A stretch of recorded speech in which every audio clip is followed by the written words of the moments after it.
Boa tarde, hoje, dia 2 de junho, estamos aqui para mais um Ouriço Podcast nessa sexta-feira. Estamos hoje, novamente com o Felipe Monteiro, nosso sócio em Miami, para a gente bater um papinho aqui, dentro do Ouriço Connections, sobre principalmente aí os dados que saíram hoje nos Estados Unidos do mercado de trabalho referente a maio, mas também alguns outros indicadores. Interessante comentar também um pouco a reação de mercado. Acho que vale a pena, Felipe, começar falando um pouquinho dos números de hoje que vieram de maneira bastante interessante, números mistos, de maneira geral, foram 339 mil empregos, gerados no mês de maio. Isso foi muito acima daquilo que o mercado esperava, que estava ao redor de 200 mil. Isso para não falar, inclusive, na revisão positiva dos números de contratações que a gente teve para os meses anteriores, que foi de 93 mil. Então, no geral, foi uma divulgação que mostrou um ritmo forte de contratações, o que a priori poderia ser uma luz amarela para o Fed, que vai se reunir daqui 2 semanas, mas, ao mesmo tempo, no dado do desemprego, que traz outras informações, é uma pesquisa à parte, separada dos dados das contratações, mostrou uma taxa subindo de 3,4% para 3,7%, uma das maiores altas da taxa de desemprego que a gente teve nos últimos anos nos Estados Unidos, E o Fed se baliza muito pela taxa de desemprego, ao invés de ficar só olhando as contratações no mês, Então, por isso que a gente diz que foi um dado misto, Se de um lado as contratações foram fortes, o do desemprego acabou registrando queda, Isso tem muito a ver com taxa de participação, entrada e saída de gente do mercado de trabalho. Mas também, destacar que o que veio pelo lado benigno, que acho que é um pouco do que o mercado acabou focando muito hoje, foram os dados de salários, Sempre o temor é de que salários pressionados podem levar o Fed a continuar subindo os juros, salários mais altos retroalimentar a inflação, esse tipo de coisa. E também veio pelo lado mais benigno, subiu 4,3% os salários na comparação com maio do ano passado. O mercado tinha 4,4%, não que tenha sido um número muito, muito benigno, mas mostra que está caindo, ainda que devagar. Acho que essa é a direção que a gente gostaria de ver. E por que é interessante, Felipe? E aí já vou perguntar já para você, Porque o Fed, ele baliza muito as decisões em cima de quanto está a taxa de desemprego, e ainda que ela esteja subindo devagarinho, com criação de emprego mês a mês, salários mais fracos, isso traz uma perspectiva de que ele não tem que fazer muito mais aperto pela frente, ou até que ele não tenha que fazer nada de aperto de política monetária daqui em diante. E nesse sentido, eu queria ouvir um pouquinho você, Felipe, a história da reação do mercado, que a gente teve ali, sempre o payroll, as divulgações do mercado de trabalho, num primeiro momento, o mercado olha os números que saíram na tela, mas até digerir toda a informação, que é muita informação ali dentro do número, demora um tempinho, e o mercado acabou indo para um lado mais otimista, Felipe? Boa tarde. Foi, exatamente. Foi mais um dado de emprego super forte, que mostra aquilo que a gente comentou semana passada, que o mercado de trabalho aqui realmente está muito forte. Agora, a reação do mercado foi exatamente essa que você falou. No primeiro momento, o mercado viu como um dado muito forte do desemprego, de criação de vagas, Aí parou, olhou um pouco, pensando melhor, olhou o desemprego, viu os salários, e aí o mercado voltou a precificar aí praticamente uma manutenção de juros na próxima reunião, Então, o dado ele foi forte, mas teve esse componente tanto do mercado de salários como o desemprego, Então, o que acabou acontecendo foi que a parte curta da curva, que era onde se esperava que tivesse o maior impacto, acabou que ela ficou parada, ela mexeu muito pouco.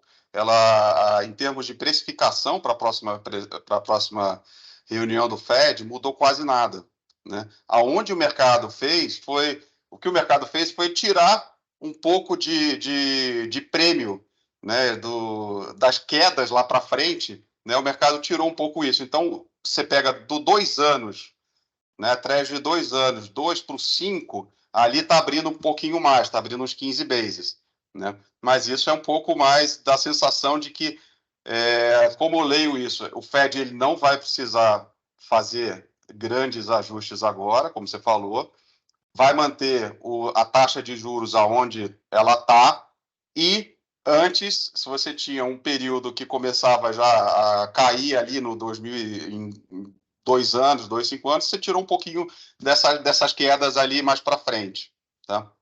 Uma coisa que me chamou muita atenção, Marcos, hoje, foi que, diferente do mês passado inteiro, praticamente, né, onde você teve uma concentração muito grande em um setor, que foi o setor de tech, né, e por conta da narrativa de inteligência artificial, tudo aquilo que a gente comentou na semana passada, né, hoje você tem praticamente todos os setores do S&P performando bem, todos, né?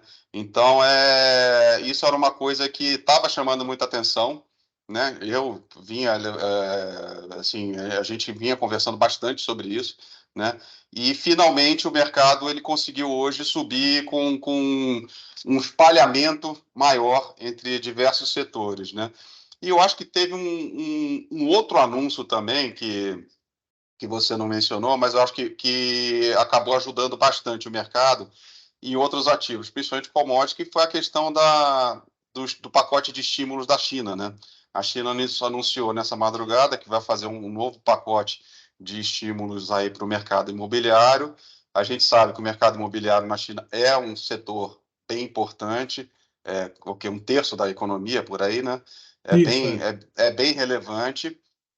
E esse é o grande problema deles, né?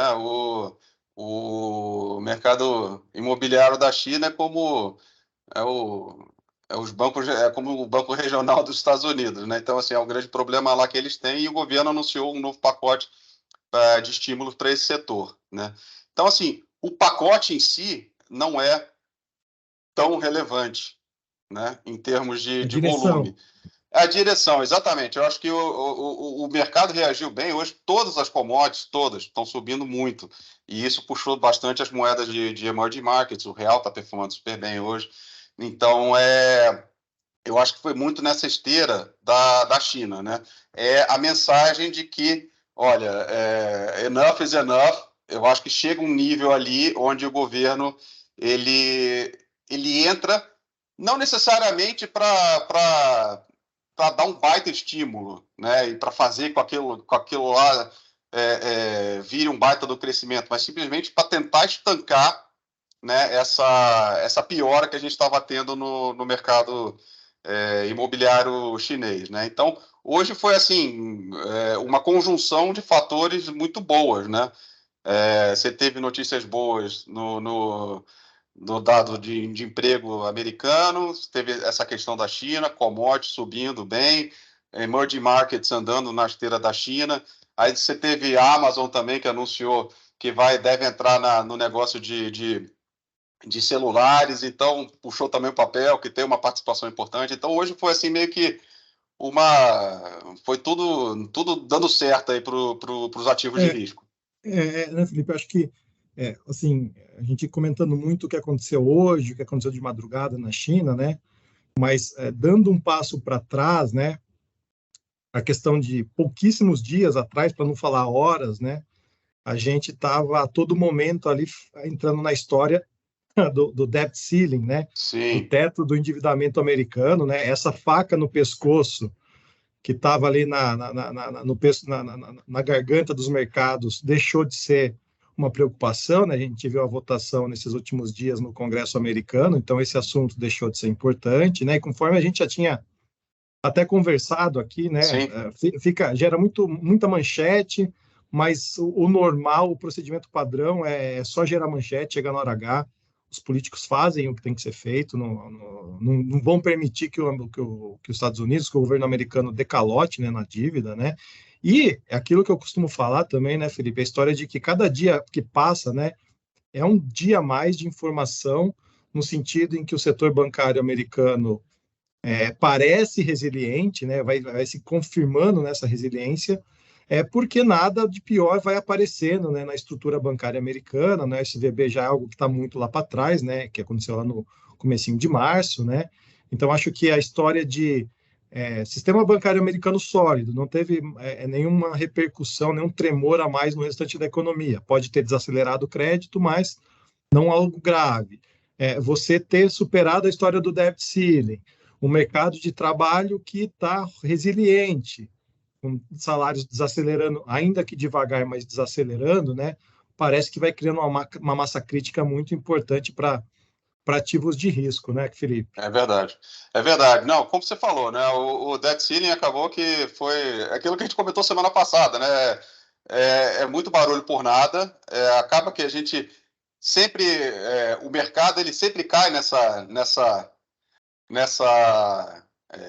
narrativa, né? É sempre uma questão política, a gente sabe disso, mas o mercado sempre acaba mexendo bastante e no final das contas tudo se resolve, como foi o caso dessa vez aí, novamente, as medidas que anunciaram vão ter um impacto super reduzido na economia, então, no final das contas, virou uma briga política, um tentando desgastar, um partido tentando desgastar o outro, e no final das contas eu acho que ninguém conseguiu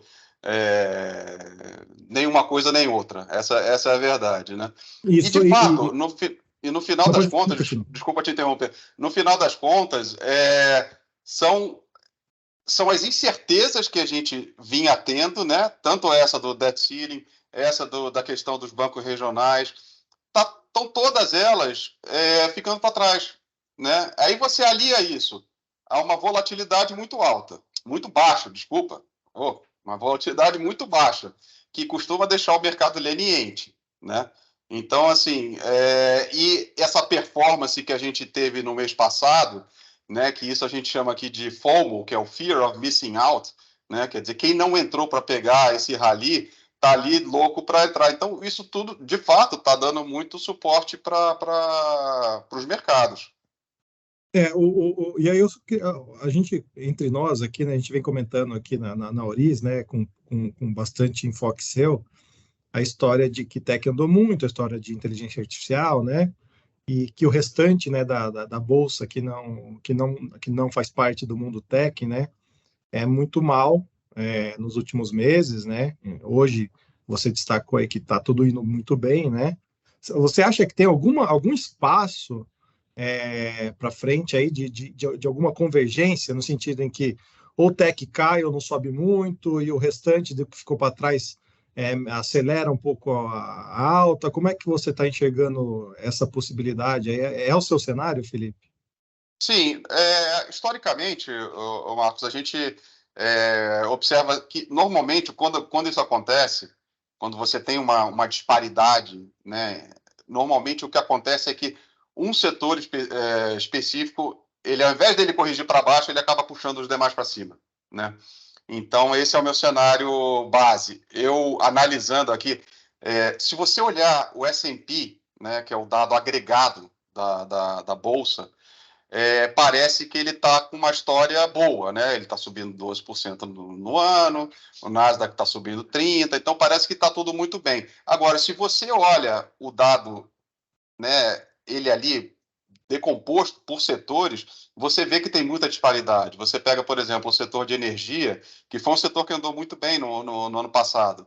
Né? Enquanto o S&P está subindo 12%, esse setor está caindo 13%. Né? O setor de tech, né, dentro do S&P está subindo 33%. Você tem o setor de utilities, por exemplo, né, que é uma aposta mais segura, né, caindo 8%. Você tem setores de consumer staple, que são coisas que tem uma elasticidade muito baixa com a economia, né? Por exemplo, detergente, coisas assim que ninguém muda o padrão de consumo por conta de um ciclo econômico, né? Está no 0 a 0, está caindo 3%. Então, assim, de fato, você tem setores dentro do S&P que estão bem pior do que o próprio S&P, e tech nem se fala, né? Então, o meu cenário é que agora eu acho que a gente pode começar a ver uma rotação que a gente chama aqui de growth, né? Que são as empresas de tech, as empresas que crescem muito rápido, para empresas mais como se fosse da velha economia, empresas grandes, geradoras de caixa, que pagam dividendos altos, né? Eu acho que esse pode ser um movimento que a gente pode ver aí para o próximo semestre, sim. Inclusive, eu tenho recomendado isso. Eu acho que isso tem algumas maneiras de você se posicionar, né? Aqui fora, você pode ir diretamente nos setores que estão baratos, por exemplo, esse que eu citei de energia, setor de utilities. Você tem como entrar diretamente nesses setores. Se você quiser concentrar um pouquinho mais o seu portfólio, essa é uma alternativa. Uma outra alternativa que eu acho que é muito interessante, talvez seja até mais interessante, que você consegue manter uma diversificação no seu portfólio, é você comprar o S&P. O S&P, voltar um pouquinho para trás só para explicar, né? O S&P ele é um índice que o balanceamento dele é feito por market cap, né? Ou seja, quanto mais a empresa performa, e maior ela fica, maior a representatividade dela no S&P, né? Então é como se isso criasse um loop, né? Criasse um ciclo virtuoso para essas empresas, né? Então quem tá indo muito bem continua indo muito bem e continua crescendo a participação no índice. O índice vai ficando cada vez mais concentrado nessas empresas ganhadoras, tá? Existe uma outra possibilidade de investimento aqui, que é você pegar o mesmo índice, o S&P, as mesmas empresas, só que ao invés de você fazer o rebalanceamento por market cap, você faz o balanceamento igual. É o equal weighted S&P, né?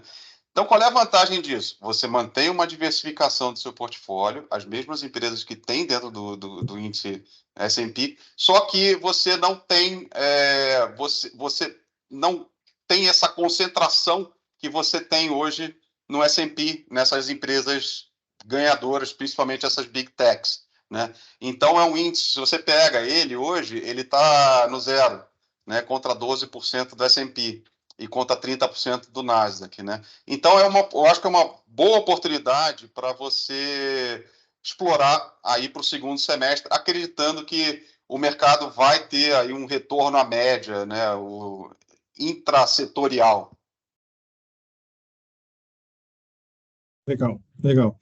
E aí acho que na mesma esteira, né, do que saiu hoje nos Estados Unidos, né, a gente teve aqui no Brasil essa semana também dados de mercado de trabalho que não só o mercado de trabalho, mas como o PIB, né, que chamou muita atenção ontem, mas um mercado de trabalho que no Brasil, apesar de tudo que a gente ouviu de narrativa, né, nos últimos meses, né, de que é uma economia que está com muito desemprego, crescimento baixo, né, de salários, etc. Os dados não corroboram isso, tá? A taxa de desemprego caiu para o menor patamar em 8 anos. No Brasil, 8,1%, quando a gente faz o ajuste sazonal. Massa salarial, né, que a gente computa o que está subindo os salários, o que está subindo a ocupação no mercado de trabalho, subindo quase 10% nos últimos 12 meses, né? Isso em termos reais, já descontado a inflação, né? Então, a gente aqui no Brasil também segue com o mercado de trabalho muito robusto, né? Acho que, inclusive, isso é uma característica dessa recuperação pós-Covid, quase em qualquer lugar do mundo que a Todo gente lugar, né? olhe, É verdade. a Europa, no low do bloco, no Exceto menor China, patamar. exceto China. Exato, é a China que eu ia falar. A China é exceção não só no mercado de trabalho, como pelo lado da inflação, né? A inflação lá Sim. quase que não teve, né, durante o pós-Covid aí. E eles adotaram uma estratégia completamente diferente, né? No mundo inteiro você teve um nível de estímulos diretos do governo, né, que provocou tudo isso que a gente está, toda essa ressaca que a gente está tendo agora. Na China foi um negócio completamente diferente, né? Eles, ao invés de estimular a economia, eles fizeram lockdown e aí a, a, a conta que eles estão tendo que pagar é bem diferente da do resto do mundo. Essa é a verdade. Sim, sim. E aí também numa história de comparação, né? O Brasil ontem teve o PIB divulgado do primeiro tri, cresceu muito mais do que era esperado. Acho que essa altura do campeonato já gerou muita manchete, todo mundo conseguiu ver um pouquinho, né? Eu só queria dar uma geral aqui, porque apesar de ter sido um número muito acima do esperado, né? O esperado era crescer 1,2% na comparação contra o quarto tri, cresceu 1,9%. Isso é muita coisa de discrepância, né, em relação ao esperado. Normalmente isso não acontece, mas isso ficou muito na conta do agro, né? O desempenho, né, da safra nesses primeiros meses do ano foi espetacular. Só para se ter uma ideia, o crescimento do PIB agrícola, né, do primeiro tri comparado com o quarto tri foi quase 22% de alta. Então, a gente vê que o setor como um todo carregando boa parte da economia, né? E não é um exagero falar carregando, porque quando a gente olha pela ótica da demanda, né, olhando a parte de consumo e investimento, foram dois dados fracos, né? O consumo cresceu só 0,2 na comparação com o quarto tri.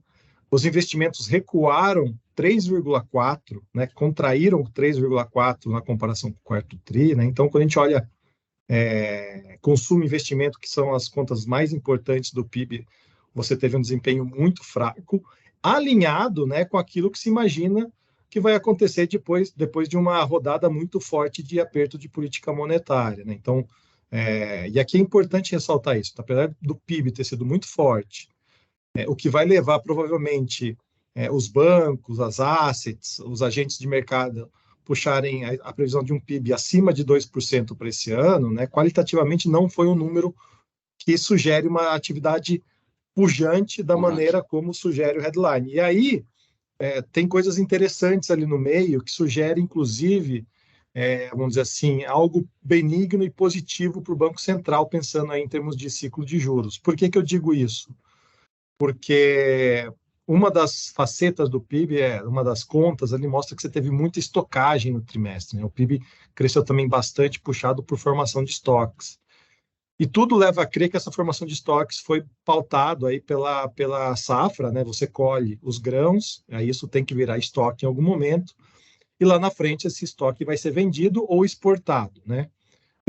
E aí, como a safra foi recorde, a formação de estoques, especialmente na parte agrícola, foi elevada, sugere que você vai ter uma abundância, uma oferta muito grande de grãos aí, ali na frente, o que sugere, entre outras coisas, né, menos pressão sobre os preços de alimentos. Então, eu diria que o PIB qualitativamente não foi tão bom no sentido de mostrar uma demanda doméstica tão pujante, mas ao mesmo tempo, né, trouxe notícias ali que podem acabar trazendo, vamos dizer assim, notícias boas do ponto de vista de política monetária aí para o Banco Central. Acho que esse é o pulo do gato aqui, Felipe. Porque... E o mercado tem reagido bem a isso, né, Marcos? A essas revisões isso. todas, a Bolsa está andando super bem, câmbio, curva de Isso. juros, está tudo indo...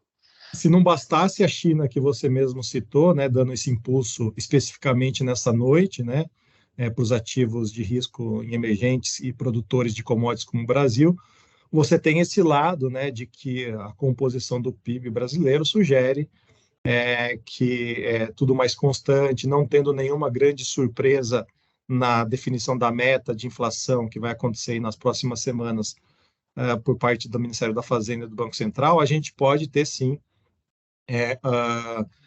uma antecipação do ciclo, né? Oficialmente hoje a gente tem o primeiro corte para janeiro do ano que vem, mas a gente reconhece que está subindo muito a chance de acontecer alguma coisa antes por conta, né? Especialmente dessa expectativa de que a manutenção da meta em 3% para os anos a seguir e com impacto nisso nas expectativas inflacionárias, isso pode acabar abrindo espaço para o Banco Central, né? E acho que em algum momento, inclusive, uma das discussões que vai ganhar atração entre a gente, né, entre economistas, entre participantes do mercado, é qual vai ser o ritmo em que o Banco Central brasileiro vai começar a cortar os juros, né, qual a extensão do ciclo, esse tipo de coisa, daqui a pouco vai entrar um pouco na nossa mira. Eu acho Acho que que é vale isso, a Felipe. pena, eu acho que vale a Fala. pena ainda nesse assunto, né, Marcos?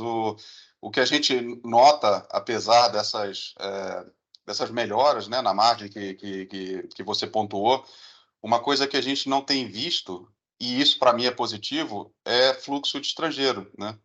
O estrangeiro ele não tem entrado. Você olha o fluxo, o financeiro ele não tem aparecido, né? O fluxo de O, estrangeiro para investimento. Então, ainda tem um potencial de entrada para emerging markets grande vindo do estrangeiro. E se tiver essa rotação que eu comentei, pode ser que a emerging markets se beneficie disso também. Né? A gente tem commodities, está no, né, no low ali. Né? Então, parece que a assimetria para emerging markets realmente parece muito boa. Tem muito os dados de fluxo, seja nos dados que são divulgados pela própria Bolsa de Valores, ou seja, as contas nacionais pelo lado do banco de pagamentos, mostra que, de fato, o estrangeiro não tem entrado em renda fixa, em dívida brasileira, não tem entrado em ações, né? Então, tudo o que aconteceu aí dos ativos brasileiros estarem performando muito bem nos últimos dias, parece que é dinheiro de investidor local fazendo alguma rota, saindo de caixa, né? Muita gente estava em caixa, é muito tranquilo, né? Você está alocado hoje em caixa com a Selic quase a 14%, né? Você tranquilamente consegue ter uma rentabilidade muito boa. Então, parece que um pouco do que você está falando, né, é o investidor tirando dinheiro do caixa e colocando para rodar em ativos de risco, aí bolsa, até mesmo ações de pequenas empresas, né? A gente tem visto um destaque muito grande em alocação nas small caps, né, nas empresas de menor capitalização, enfim. E aí, junto com esse cenário um pouquinho melhor lá fora, de menos juros, talvez, né, ou melhor, a não necessidade de o Fed ter que correr muito forte aí em cima de uma normalização da inflação, acaba adicionando muito risco aí, muita valorização dos ativos de risco. Isso mesmo. E a gente teve um maio que a gente não teve o sell em May, né? Pois é, Felipe. Esse ditado essa acho que ninguém explica. Esse ditado do mercado não foi algo para esse ano. Essa faz tempo que eu não vejo uma dessa. Um maio tranquilo como foi esse. Legal. Bom, acho que a gente se alongou bastante aqui, entramos em bastantes assuntos. Espero que todos tenham gostado aí. E, Felipe, obrigado mais uma vez, né? Acho que essa interação aí de tentar casar um pouco a economia com a dinâmica de mercado, a gente vai tentar cada vez fazer mais aqui para informar os nossos clientes, os nossos colegas aí. Combinado. Bom final de semana a todos. Bom final de semana. Retornaremos assim que tivermos novos assuntos para comentar com vocês. Obrigado. Tchau, tchau.